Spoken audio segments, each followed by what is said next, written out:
अस्सलामुअलैकुम नाजरीन, आप देख रहे हैं JN न्यूज़ और मैं हूं आपकी होस्ट रुबीना चौधरी।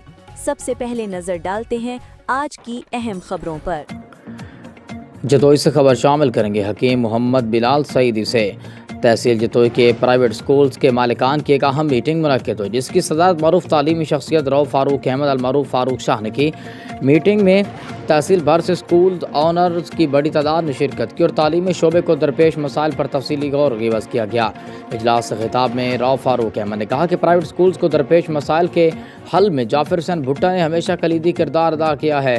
उन्होंने कहा कि रजिस्ट्रेशन के मामलातों, पैफ, पंजाब एजुकेशन फाउंडेशन से मुतल्लिका मसाइलों या दीगर इंतज़ामी उमूर जाफिर हुसैन भुट्टा हर मौके पर स्कूल के मालिकान के शाना बशाना खड़े नजर आते हैं। उनकी कोशिशों की बदौलत कई पेचीदा मसाइल खुश इसलूबी से हल हुए, जिस पर तमाम स्कूल ऑनर्स उनके शुक्रगुजार हैं।